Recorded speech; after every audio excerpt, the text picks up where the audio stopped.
আসসালামু আলাইকুম। Tutor একাডেমিয়ার online studio থেকে সবাইকে স্বাগতম। আজকে ১৫০ টি গণিতের স্পেশাল সাজেশন ক্লাসের ২য় পর্ব।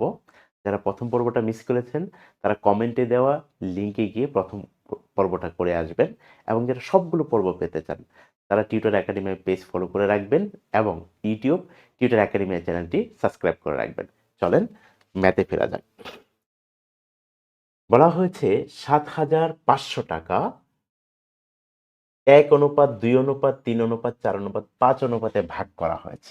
এই অনুপাতের যে কোনো অঙ্ক আমরা যদি এই অনুপাতের সাথে একটা করে এক্স লাগিয়ে দেই, তাহলে সেটা পরিমাণে চলে যায়।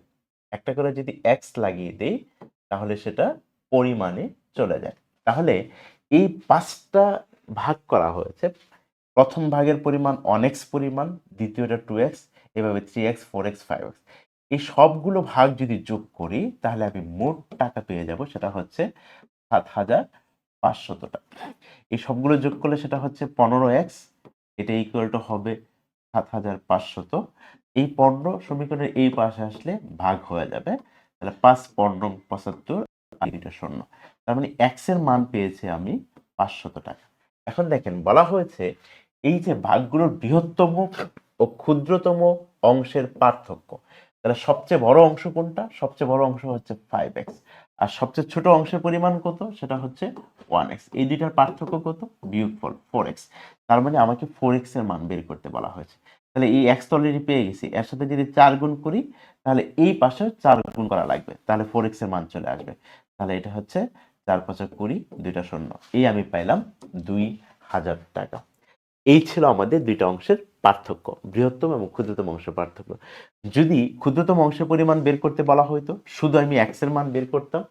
যদি বৃহত্তম অংশের পরিমাণ বের করতে বলা হইতো, তাহলে সেটা আমি 5x এর পরিমাণ বের করতাম।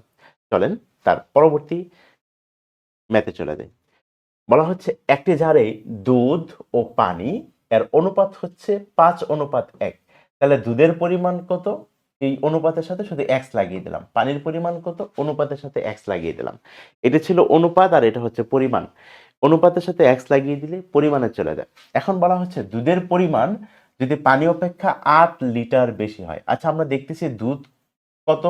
5x লিটার আর পানি কত? 1x litre. তাহলে দুধ পানির চেয়ে কতটুকু বেশি? তাহলে এই পার্থক্যটুকু বের করলে হয় 4x পরিমাণ বেশি। তারা বলতেছে এই যে দুধ যেই পরিমাণ বেশি সেটা হচ্ছে 8 লিটার, কারণ বলা হচ্ছে দুধ পানির চেয়ে 8 লিটার বেশি। এখন আমি এই 4 যদি এই পাশে নিয়ে আসি, ভাগ হয়ে যাবে 4 দুগুণে 8। x এর পরিমাণ আমি পাইলাম 2 লিটার। বলা হয়েছিল কি পানির পরিমাণ বের করতে। পানির পরিমাণ কত? 1x। 1x এর পরিমাণ কত? 2 লিটার। তার পরবর্তী স্লাইডটা দেখি। সেটা হচ্ছে ক, খ ও গ এর বেতনের অনুপাত হচ্ছে 7:5:3। তার মানে বেতনের পরিমাণ হচ্ছে এই অনুপাতগুলোর সাথে যদি আমি x লাগিয়ে দেই, তাহলে সেটা পরিমাণে চলে যায়। তাহলে এখন বলা হচ্ছে খ গ অপেক্ষা 222 টাকা বেশি বেতন পাইছে। তাহলে একটু বলেন তো, খ এর বেতন কত? 5x আর গ এর বেতন কত? 3x। তাহলে খ কি পরিমাণ বেতন বেশি পায়? 2x পরিমাণ বেতন বেশি পায়। তাহলে এই প্রশ্ন অনুযায়ী এই 2x এর মান হচ্ছে 2 2 2। তাহলে এখান থেকে আমি যদি 2 এই পাশে নিয়ে আসি, ভাগ হবে, তাহলে এটা হবে 1 1 1। তাহলে x এর মান পাইলাম 111। এখন দেখেন বলা হচ্ছে ক এর বেতন কত? ক এর বেতন কত? 7x। তাহলে এই x এর মান পেয়েছি, এর সাথে আমার 7 গুণ করা লাগবে। তাহলে এই পাশে 7 গুণ করে দেব। তাহলে 7 7 7। এই ছিল আমাদের ক এর বেতন। আমি এখন ইচ্ছা করলে যে কারো বেতন বের করে ফেলতে পারবো, কারণ ক এর বেতন 7x, খ এর বেতন হচ্ছে 5x এবং গ এর বেতন হচ্ছে কত? 3x। যেহেতু x এর মান পেয়েছে, এখান থেকে 5x 3x যে কোনো কিছু আমি বের করতে পারবো। তার পরবর্তী ম্যাথমেটিক্সটা দেখি। সেটা হচ্ছে এখানে দেওয়া আছে a অনুপাত b, এটা হচ্ছে 4:7। তারপরে হচ্ছে b অনুপাত কত? c, যেটা হচ্ছে 5:6। এখন এইখানে দেখেন একটা রেশিও কমন আছে, সেটা হচ্ছে b। দুই জায়গাতে আছে, কিন্তু দুই জায়গাতে অনুপাতের পরিমাণ সমান না। একটা হচ্ছে 7 আর একটা হচ্ছে 5। এই ক্ষেত্রে সমান করার জন্য, সমান অবশ্যই করতে হবে। সমান করার জন্য যখন 3টা নিব তখন এই বিটা 2 জায়গায় সমান মানে হতে হবে। এই ক্ষেত্রে আমরা একটা ট্রিক্স অবলম্বন করতে পারি, এটা ইজিলি সমান হয়ে যাবে যদি আমরা এই যে আমাদের বাংলায় যে হাঁটু ভাঙ্গা দ আছে এরকম ভাবে যদি আমি দ লিখি, তাহলে এই দ এর রেখা বরাবর অগ্রসর হবো আর সংখ্যাগুলো গুণন করলে যে মানটা পাবো সেটাই হবে 3টার অনুপাতের পরিমাণ। তাহলে দেখেন তো এখানে কত হবে, 4 5 20 অনুপাত, তারপরে কত 5 7 কত 35 অনুপাত, তারপরে কত 6 7 কত বলেন 42। তাহলে এই আমি পেয়ে গেলাম 20 অনুপাত 35 অনুপাত কত 42। এই ছিল আমাদের উত্তর। তাহলে যখন দুইটা অনুপাত কমন, একটা অনুপাত যখন কমন থাকবে, দুই জায়গায় থাকবে, তখন এই কমন অনুপাতটা দুই জায়গায় সমান করার জন্য আমরা এই হাঁটু ভাঙ্গা দয়ের মতো এই ট্রিক্সটা আমরা অ্যাপ্লাই করতে পারি। আদারওয়াইজ আপনি যে কোনো সংখ্যা দ্বারা দুই পাশে যদি সমান করতে পারেন তাহলে আপনার হয়ে যাবে, সমান করলে আলটিমেটলি এই ঘটনাটা আসবে। তারপরে আমরা একটু আসি পরবর্তী ম্যাথটায়। এখানে দেখেন পনির এবং তপন দুইজন, কে পনির আর কে তপন, কি হয়েছে তাদের আয়ের অনুপাত কত 4:3। তাহলে পনির এবং তপনের আয়ের অনুপাত 4:3। তারপরে দেখেন এখানে আছে তপন এবং রবিন, তার মানে এই দেখেন এখানে তপন দুই জায়গাতেই কমন, তাহলে তপন আর রবিনের অনুপাত কত 5 অনুপাত কত 3, 5 অনুপাত 4, 5 অনুপাত কত 4। এইখানে দেখেন এই যে তপন এই জায়গাতেও কমন এই জায়গাতেও কমন, কিন্তু এই তপন দুই জায়গাতেই যেহেতু আছে তপনের দুই জায়গায় কিন্তু অনুপাতের পরিমাণ সমান না, এখানে 3 আর এখানে 5। এই তপনের দুই জায়গায় অনুপাতের পরিমাণ সমান করার জন্য আমরা যেই কাজ করব সেটা হচ্ছে পনির অনুপাত তপন অনুপাত কত রবিন, এদের রেশিওটা পাওয়ার জন্য আমরা যেই কাজ করব সেটা হচ্ছে এই হাঁটু ভাঙ্গা দয়ের মতো আমরা একটা দ লিখবো, তারপরে খালি এই বাহু বরাবর অগ্রসর হয়ে সংখ্যাগুলো গুণ করবো। তাহলে 4 5 কত 20 অনুপাত 3 5 কত বলেন 15 অনুপাত 3 4 কত 12। এখন আমি বলতে পারি পনিরের আয়ের অনুপাত 20, তপনের 15 এবং রবিনের 12। এখন বলা হচ্ছে পনির, তাহলে এদের আয় কত, একজনের 20x, আরেকজনের 15x, আরেকজনের 12x। এটা হচ্ছে পরিমাণ আর এটা হচ্ছে অনুপাত, এটা হচ্ছে অনুপাত, অনুপাতের সাথে এক্স লাগিয়ে দিলে পরিমাণে চলে আসে। এখন বলা হচ্ছে পনিরের আয় হচ্ছে 120 টাকা, পনিরের আয় কত 20x, তাহলে 20x এর মান কত 120। আমি এই 20 যদি এই পাশে নিয়ে আসি তাহলে এটা ক্যান্সেল, তাহলে 6 দোকানে 12, x এর মান আমি পাইলাম কত 6। কিন্তু তারা চাইছে রবিনের আয় কত, রবিনের আয় কত বলেন 12x। তাহলে x তো পাইছি, এর সাথে 12 গুণ দিলে 12x এর মান পাবো, তাহলে এর সাথে 12 গুণ দিতে হবে, 6 12 72। এই রবিনের আয় আমি পেয়ে গেলাম কত 72 টাকা। এইভাবে আপনি ইচ্ছা করলে, যে অলরেডি তো পনিরের আয় দেওয়া আছে, আপনি ইচ্ছা করলে তপনের আয় বের করতে পারতেন, কারণ তপনের আয় 15x, তখন 12x না বের করে 15x বের করতাম। আশা করি এই ম্যাথটা আপনারা বুঝতে পেরেছেন।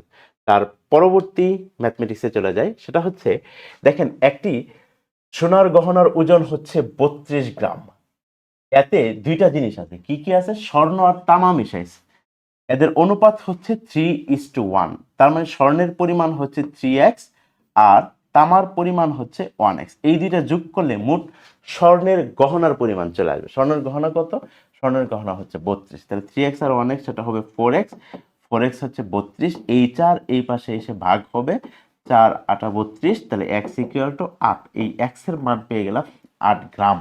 এখন আমাকে যদি বলতো যে তামার পরিমাণ কত, তামার পরিমাণ 1x মানে 8 গ্রাম।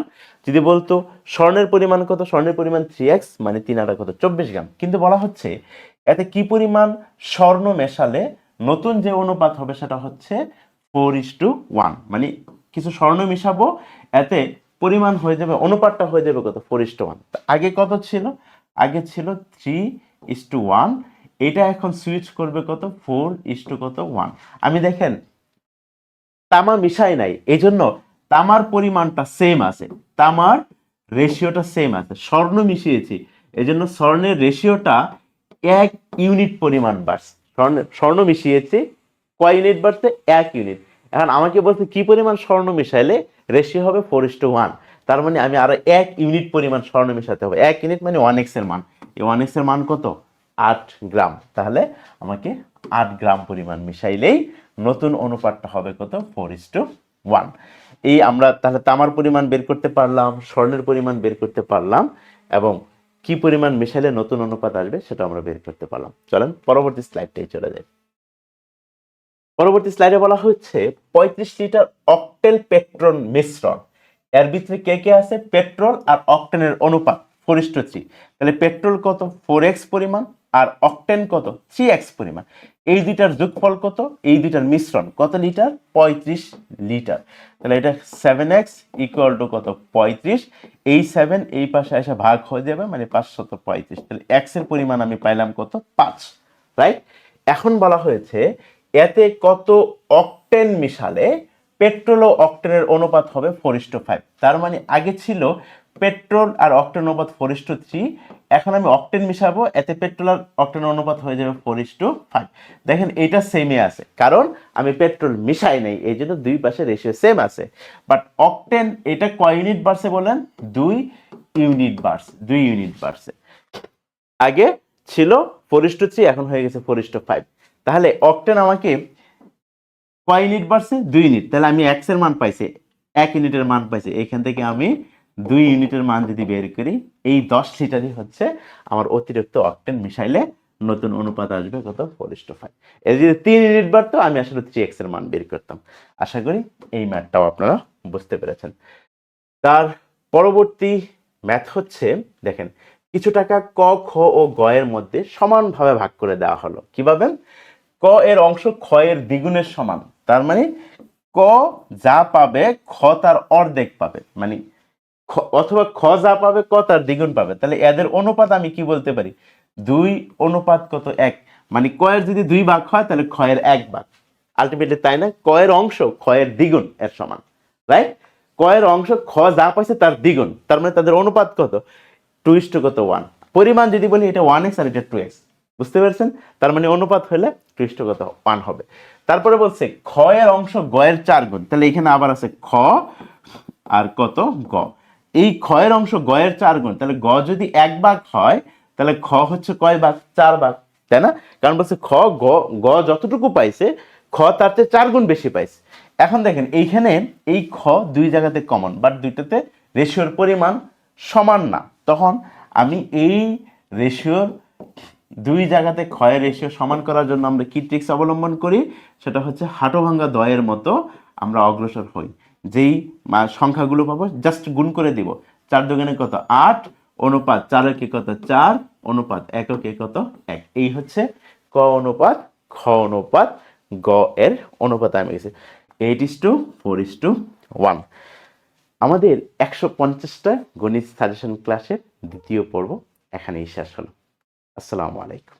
টিউটর একাডেমিয়া, বেসিক থেকে শুরু হোক শেখার নতুন জার্নি।